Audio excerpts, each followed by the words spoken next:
আমরা আজকে নতুন চ্যাপ্টার স্টার্ট করব বলেছিলাম, মোশন ইন প্লেন।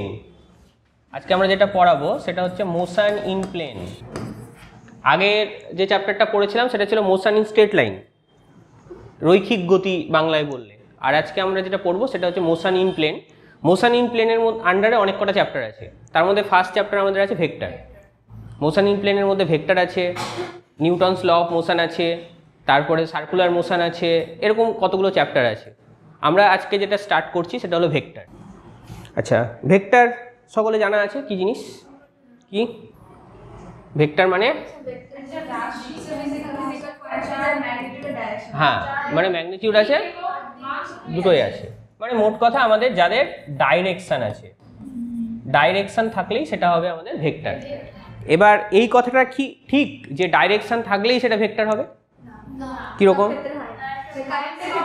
কারেন্টের ক্ষেত্রে হয় না, প্রেসারের ক্ষেত্রে হয় না, এগুলোর ক্ষেত্রে ডাইরেকশন আছে তাও সেটা স্কেলার কোয়ান্টিটি। কেন বলতে পারবি? হ্যাঁ, ভেক্টরের একটা অ্যাডিশন ল আছে, আলাদা ল আছে, আবার স্কেলার অ্যাডিশন ল আছে। স্কেলার অ্যাডিশন লগুলো কি?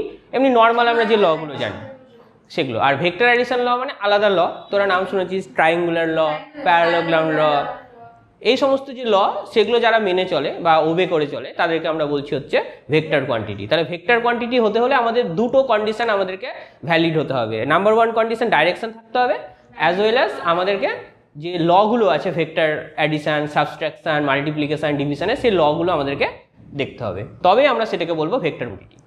আচ্ছা, এখানে দেখ প্রথমে ভেক্টরের ডিভিশন আছে, দেখ দুটো টাইপের ভেক্টর, একটাকে বলছে পোলার ভেক্টর আর একটাকে বলছে অ্যাক্সিয়াল ভেক্টর। পোলার ভেক্টর, পোল মানে বাংলায় বলে একটা মেরু, মানে একটা পয়েন্ট। তাহলে আমরা কোনো কিছু যদি একটা পয়েন্ট থেকে মেজার করি, যেমন আমরা যদি বলি কোনো একটা পার্টিকেলের একটা ডিসপ্লেসমেন্ট হয়েছে 5 সেন্টিমিটার, তার স্টার্টিং পয়েন্ট থাকবে বা একটা পোল থাকবে।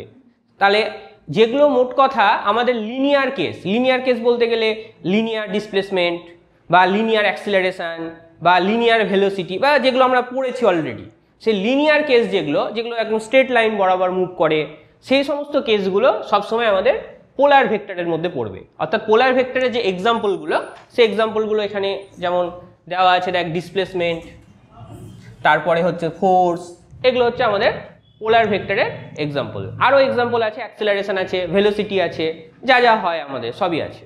আর নেক্সট আমাদের আছে অ্যাক্সিয়াল ভেক্টর। অ্যাক্সিয়াল ভেক্টর মানে নামের মধ্যেই কথাটা আছে, মানে একটা অ্যাক্সিস থাকবে।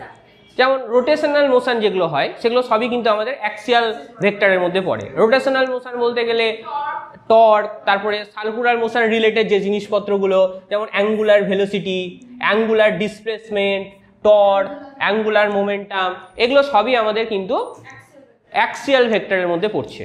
ঠিক আছে? আচ্ছা, নেক্সট আমাদের স্কেলার সম্পর্কে আছে। স্কেলার তো আমরা বললাম যেগুলোর শুধুমাত্র ম্যাগনিটিউড থাকবে, কোনো ডাইরেকশন থাকবে না, সেগুলোকে আমরা স্কেলার বলছি। নেক্সট টেনসার।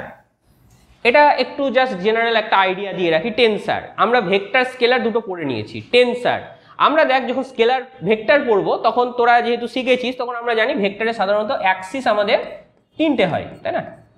এক্স, ওয়াই, জেড, তিনটে অ্যাক্সিস হয়। আমরা যখন টেনসার নিয়ে আলোচনা করব, টেনসারে আমাদের অ্যাক্সিস তিনটে না, আরও বেশি অ্যাক্সিস। তোরা নাম শুনেছিস একটা টার্মের, মোমেন্ট অফ ইনার্সিয়া, বাংলায় বললে জড়তা ভ্রামক বলা হয় যেটাকে। তোরা যেটা ওই সার্কুলার মোশন বা motion of A rigid body যখন তোরা পড়িস তখন দেখবি আই বলে একটা টার্ম থাকে, সেটাকে বলা হয় I, moment of inertia. Moment of inertia, এই মোমেন্ট অফ ইনার্সিয়া আই যেটা, সেটা স্কেলারও না ভেক্টরও না, ওটাকে বলা হয় টেনসার। কিন্তু আমরা একটু মনে কর, আমরা যখন ওই অঙ্ক বা প্রবলেম করতাম তখন আমরা ধরে নিতাম যে moment of inertia as a scalar quantity, মানে ওটার শুধুমাত্র ম্যাগনিটিউড আছে, সেটা নিয়ে কিন্তু আমরা কাজ করতাম। কিন্তু এখানে আমরা মোমেন্ট অফ ইনার্সিয়া যেটা, সেটা টেনসার। অ্যাকচুয়ালি টেনসারটা কি জিনিস একটু বলি ছোট্ট করে। এটা যেমন আমরা 3 ডাইমেনশনাল কেস করছি, মানে তিনটে অ্যাক্সিস আছে বা কিছু, যখন আমরা টেনসার নিয়ে কাজ করব তখন কিন্তু আমাদের নাম্বার অফ অ্যাক্সিস আরও একটা ইনক্রিজ করবে। তখন আমাদের একটা এক্সট্রা অ্যাক্সিস হয়ে যাবে, সেটা হচ্ছে টাইম অ্যাক্সিস। মানে এক্স ওয়াই জেড তিনটে অ্যাক্সিস তো আছে, এক্সট্রা আরও একটা অ্যাক্সিস অ্যাড হয়, সেটা হচ্ছে টাইম অ্যাক্সিস। মানে আমরা কোঅর্ডিনেট যখন লিখবো তখন তো আমরা এরকম লিখি এক্স, ওয়াই, জেড, এরকম কোঅর্ডিনেট লিখি তো 3 ডাইমেনশনাল কেসে।